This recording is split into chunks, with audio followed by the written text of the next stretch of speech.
Controladores lógicos programáveis. Vamos conversar um pouco sobre conceitos históricos, características, operação e funcionamento. Então, de modo geral, um controlador programável é um equipamento que controla máquinas ou processos. Como é que ele faz isso? Ele recebe sinais que traduzem a situação em que a máquina está, ele tem uma lógica e a partir desses sinais de entrada ele emite sinais que comandam os acionamentos da máquina. Então vamos tomar como exemplo um elevador, que é uma máquina que quase todo mundo conhece, né? Então, para controlar o elevador, o controlador programável ele recebe os sinais de todos os sensores do elevador, sensores de posição, por exemplo, e de todos os botões, e comanda os movimentos envolvidos no elevador. Então, o movimento de subir e descer e abrir e fechar de cada uma das portas externas do elevador, nos pavimentos e da porta interna. Então, suponha que o elevador está no térreo e o usuário pressione o botão para que o elevador vá para o primeiro pavimento. Nessa situação, o que o controlador programável recebe como sinal?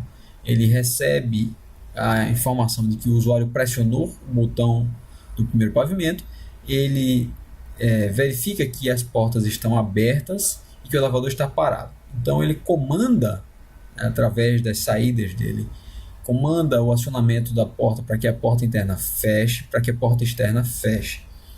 E fica monitorando os sensores de porta fechada. Quando as portas fecham, então ele comanda o motor que desloca verticalmente o elevador para que o elevador suba.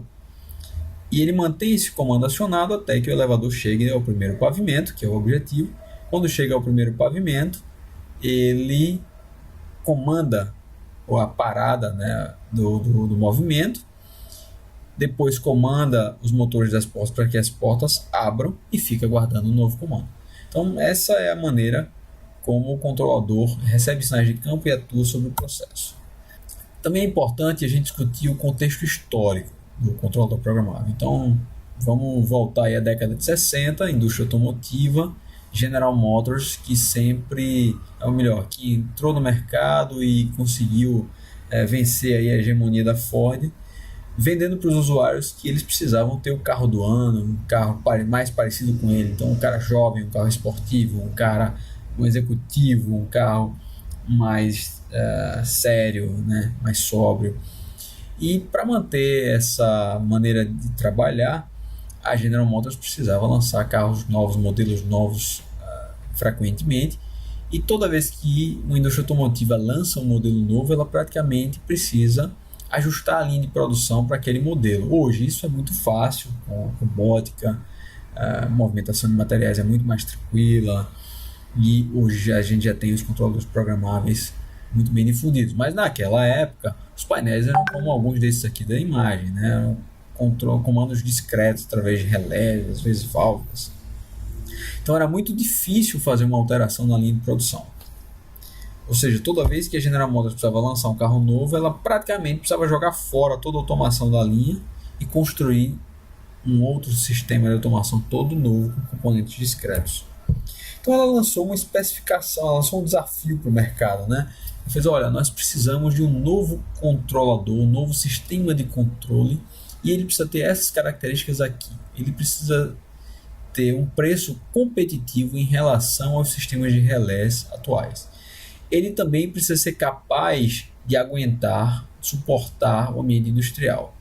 As interfaces de entrada e saída precisam ser facilmente substituíveis, dado que esses são os pontos em que o controlador tem interface com o meio externo, então eles são os mais suscetíveis a defeitos. O controlador também precisa ser projetado de forma modular, de modo que você possa expandir ou substituir componentes facilmente para levá-los para reparo. Ele também precisa ter a capacidade de trocar, compartilhar dados com o sistema central. Ele precisa ser reutilizável, ou seja, se eu desativo uma linha de produção, o controlador precisa ser tal que eu tiro daquela linha, coloco em outra linha e reprogramo. E o método de programação do controlador precisa ser simples o suficiente para ser compreensível por pessoal de chão de fábrica, ou seja, não pode ser um negócio complicado que só um cara da computação vai conseguir programar. Então essa é a especificação que a General Motors lançou em 1968, quando ela começou a provocar as indústrias de tecnologia para desenvolver um novo sistema de controle. E aí esses caras aqui saíram com a primeira versão do controlador programável, à época que não era um sistema programável com um microcomputador, um laptop como a gente tem hoje, né?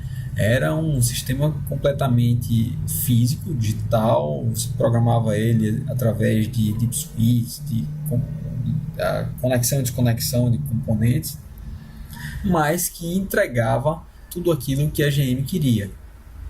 Então tá aí a foto aí dos senhores da Modicon com o primeiro controlador programável. Pelo menos esse é o único registro histórico que encontrei disso. E esse aqui é o retrato de um controlador programável moderno, nesse caso um ControlLogix da Rockwell Automation, da Ellen Bradley, que reúne todas aquelas características que estão lá na especificação original, né? Então um ponto importante a ser realçado é que se passaram aí 1968, então nós estamos 78, 88, 98, 2008, 50 anos depois. O controlador basicamente tem aqueles recursos do controlador original. Se a gente pegar a especificação do PLC moderno, naturalmente ele vai ser mais veloz, vai ter mais memória, mais fácil de programar, mas ele é exatamente o que está na especificação original dos controladores, né? Então a especificação da GM naquela época foi muito boa. Quando a gente pensa no controlador, é natural que surja a dúvida: por que eu não uso um computador para controlar uma máquina? Por que eu não uso um microcontrolador? Por que eu não uso uma plataforma como um Arduino, um Raspberry? Por que eu não uso um sistema de controle distribuído? Tem tantas opções, né? Por que o CLP, o controlador lógico programável? E a resposta está nas suas próprias características e no tipo de aplicação ao qual ele é submetido. Não tem nenhuma razão técnica, não é porque um computador ou um Arduino não consegue controlar uma máquina que você não pode utilizar, não é esse o caso. O caso é que você vai usar um controlador para controlar uma máquina ou um processo que muitas vezes vai rodar 24 horas por dia, 7 dias por semana. Então, o CLP, o controlador lógico programável industrial, né, ele tem uma estrutura interna, interfaces de I/O de campo adequadas para os sinais que são trocados na indústria, interface com o usuário que facilita a programação, operação e manutenção. O porte dele, ele tem, na verdade, tem famílias de vários portes já pensadas para as várias aplicações. Ele é expansível, é escalável, ele é programável em várias linguagens de programação para facilitar a aplicação em várias situações. Ele tem conectividade, ele troca dados com sistemas diferentes. Ele tem confiabilidade, ele tem segurança, ele foi pensado para que ele não falhe. Ele tem recursos de simulação para que você consiga testar aplicações antes de botar em operação, e ele tem recursos de redundância em muitos casos, ou seja, numa situação em que você não pode ficar com a fábrica parada, você pode ter controladores redundantes. Se um falhar, o outro assume, né? Então esses são alguns dos pontos do controlador. Falando de estrutura interna, ele se parece muito com um computador, uma plataforma embarcada. Ele tem entradas e saídas, tem um processador, memória, a fonte de alimentação e um barramento para a comunicação entre esses e outros vários periféricos, né? A gente pode ter processador de comunicação, módulos especiais, né? Essa é a arquitetura básica do controlador, que parece muito com a arquitetura básica de um computador, né? Onde você vê inputs aqui. Num controlador programável, a gente está falando de sinais elétricos que vêm dos sensores e atuadores. Quando você vai para um computador, você tem teclado, mouse, microfone, por exemplo. Interface de entrada e saída. Então, os modos de entrada e saída, eles são adequados para os vários tipos de sinal digitais e analógicos, vários tipos digitais e analógicos que a gente encontra na indústria. Interface com o usuário, as interfaces são pensadas para facilitar o desenvolvimento das aplicações industriais e oferecem recursos de suporte de diagnóstico e várias outras coisas. Os controladores programáveis, eles são organizados pelos fabricantes em famílias, desde micro PLCs até PLCs para aplicações muito grandes, né? E essa variação, ela basicamente pode ser vista pela quantidade de pontos de entrada e saída que o controlador é capaz de controlar, quantidade de memória, e aí, em razão disso, os controladores, à medida que eles são capazes de controlar mais pontos, eles também são capazes de atender a situações mais complexas. Ou seja, o natural o controlador ele suporta um controle de maior número de pontos e ele tem mais memória e mais processamento para fazer isso. Expansibilidade. Você pode começar com uma aplicação pequena, controlando um pedaço de uma máquina e depois expandindo, controlando outras partes da máquina ou até a fábrica inteira gradativamente. Escalabilidade. Você reaproveita recursos de um projeto pequeno. Então imagine que você desenvolveu uma pequena máquina e fez um programa para controlar aquela máquina, e aí você desenvolve uma máquina maior que aquela pequena máquina que você desenvolveu é uma parte dessa máquina maior. Então você consegue pegar aquele programa do controlador do micro PLC, do controlador da pequena máquina, você carrega ele no controlador da grande máquina e complementa o projeto com outras funcionalidades. Então você tem ganhos de escala com isso, porque você reaproveita as suas aplicações, né? Ele é programável em várias linguagens de programação, cada uma é interessante para atender um tipo de aplicação diferente. Então você tem diagramas sequenciais para máquinas sequenciais, você tem lógica ladder para intertravamentos, né? E tem as outras linguagens para CFC, para controle de fluxo de processo, por aí vai.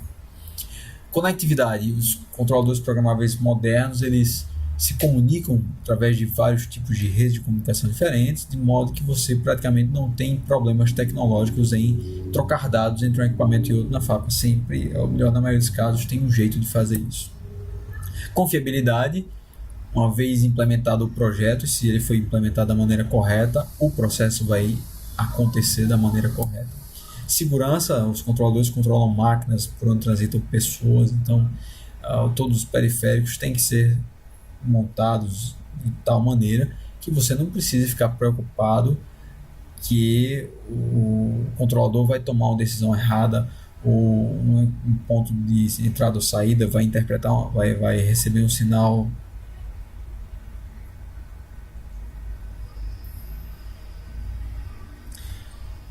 segurança. É uma outra característica importante, né, dado que os controladores controlam máquinas, as máquinas são operadas por pessoas. Então você não pode ficar preocupado se o controlador vai interpretar uma aplicação de maneira equivocada ou se você pode ter uma falha numa entrada ou numa saída e causar um acidente.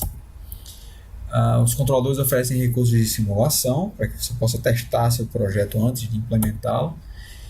Em casos em que você não pode ter paradas de planta, você pode ter controladores redundantes. Se um falhar, o outro assume. Em casos em que você não pode ter paradas de planta, você pode ter controladores redundantes, ou seja, se um parar, o outro assume o processo. Falando sobre operação e funcionamento, vamos lá. Basicamente, o controlador tem processamento, entradas e saídas, né? Como é que isso funciona? Ele lê as entradas, ou seja, ele recebe os sinais das entradas de campo, é a primeira etapa do processo. Ele pega esses sinais dessas entradas e coloca numa memória especial, chamada memória imagem das entradas. Depois disso, ele executa o programa. Então, na hora que ele está executando o programa, ele está lendo os valores das entradas, não diretamente das entradas, mas da memória imagem das entradas. Ele executa a lógica. Na execução, ele lê memórias internas, também guarda valores em memórias internas e escreve valores na memória imagem das saídas, né? Que é essa aqui embaixo. Então, escreve valores na memória imagem das saídas. Ao final da execução, depois que ele executa todo o programa, é que ele pega as informações, os estados, né, que estão na memória imagem das saídas e efetivamente aciona as saídas no campo. O CLP ele tem um ciclo de scan, um ciclo de varredura, que está relacionado ao que a gente acabou de discutir. Então, ele executa ciclicamente a leitura das entradas, nessa imagem aqui representada no início aí do diagrama, e com 1 milissegundo de duração. Depois ele executa o programa, está especificado aqui 8 milissegundos.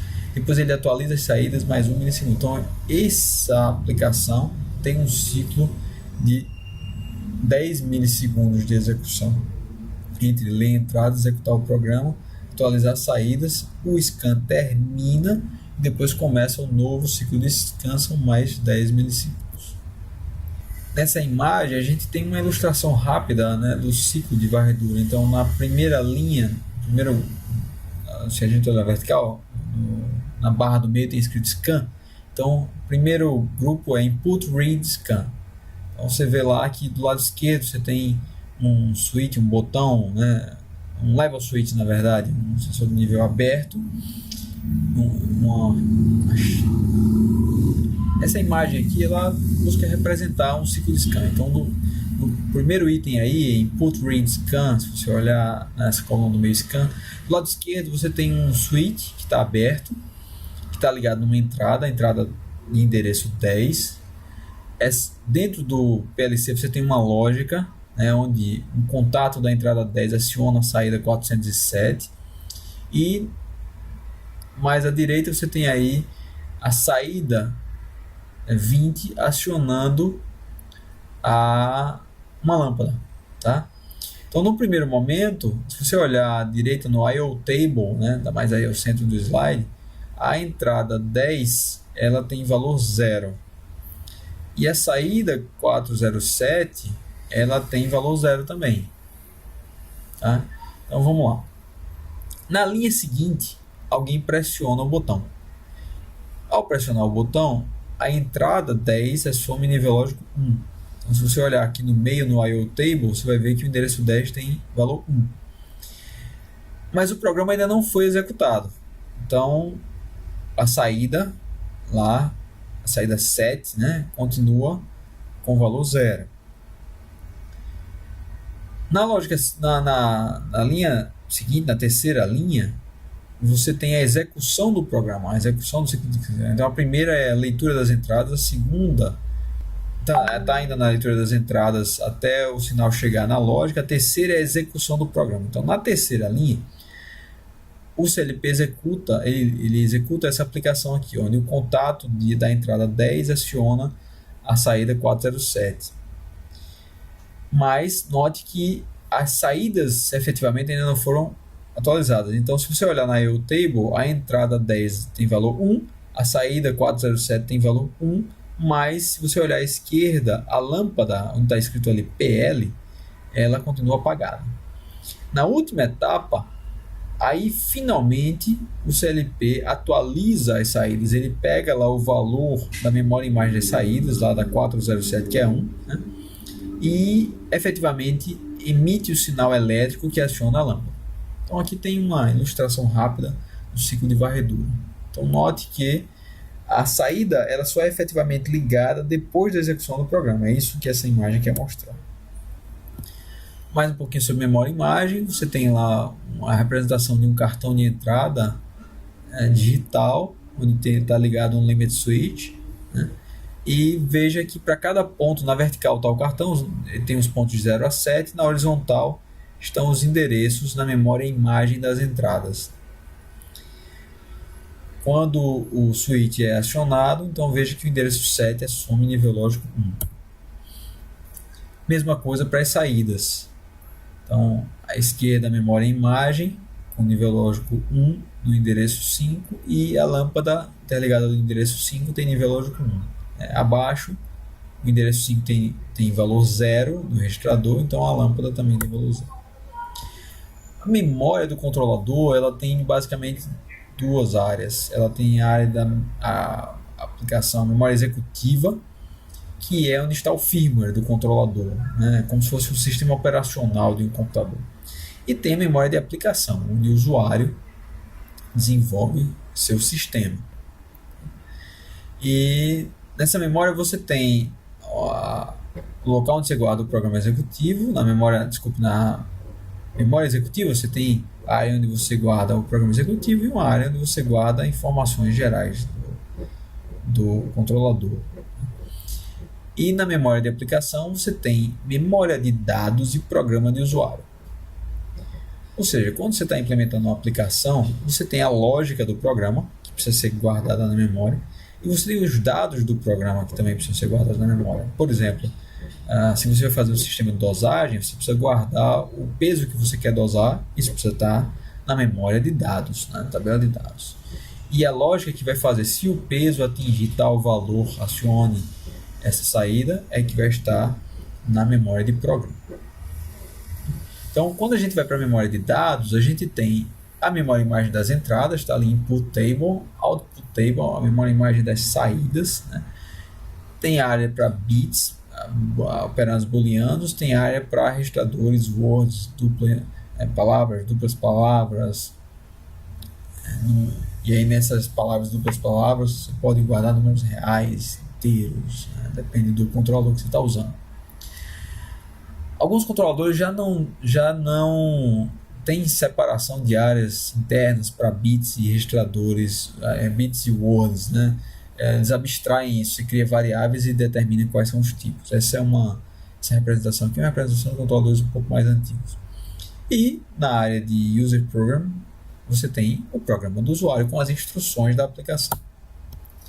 Então, um exercício para você avaliar o quanto você aprendeu aqui nesses poucos minutos que a gente está tratando desse assunto. Você pode montar um quadro para comparar um CLP com outros controladores com base nas suas principais características. Então pega lá um CLP, um Arduino, um Raspberry, um PC, pega aquelas características lá que a gente discutiu, cria uma planilha no Excel, risca no papel e procura comparar as características de um com o outro para você verificar quais seriam mais adequados, por exemplo, para uma aplicação industrial, para uma aplicação residencial, para uma aplicação de laboratório. Explique o ciclo de funcionamento e operação de um controlador, deixando claro o que acontece em cada uma das etapas abaixo. Então, o que é um ciclo de scan varredura, o que é a leitura das entradas e atualização da memória imagem das entradas, o que é a execução do programa, o que acontece na execução e na atualização das saídas a partir da memória imagem, o que danado é isso. E durante a execução do programa, através de que mecanismo o controlador usualmente interage com as entradas e saídas?